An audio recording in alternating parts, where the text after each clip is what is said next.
Ladies and gentlemen, Toni Boucher. There's another line right here, okay? Good evening, everyone. Good evening.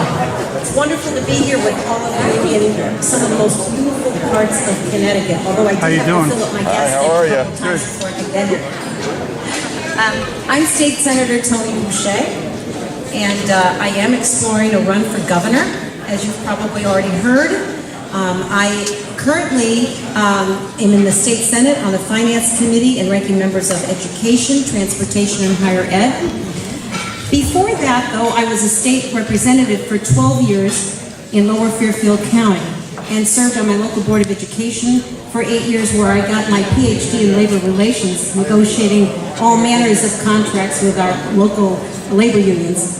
And also served on my Board of Selectmen, and Governor Rowland appointed me to the State Board of Education. So there's a theme there in my public service. But for those 30 years, I also worked in business, in large businesses and small ones, for General Electric, for Weston, and had my own business and struggled through bad times during many of those as well, and currently work for an investment firm. I have a Series 7 and 63 and also an MBA from UConn.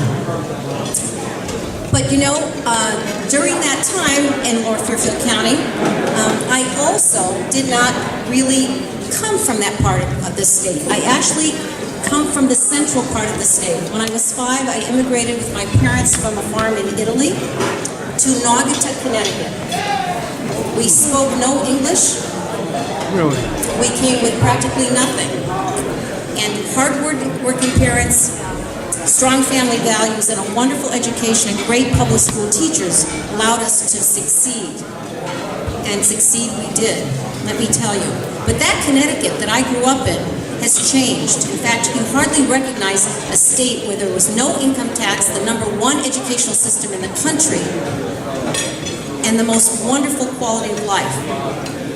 Right now, we've really sunk to the bottom of almost every economic ranking. In fact, we're in danger of becoming Detroit on the Sound.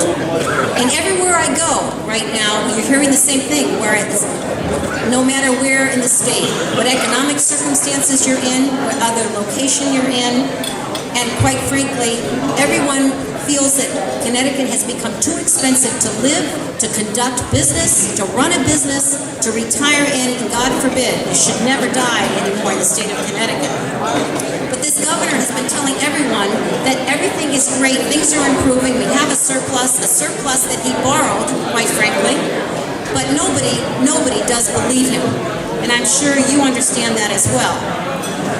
And the people here in Connecticut have been tired of this type of leadership, and they're looking for something different. They're looking for strong leadership that will tell the truth and fix the problems.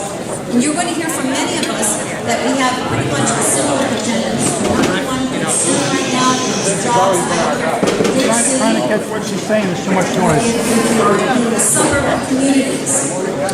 #1 problem is jobs.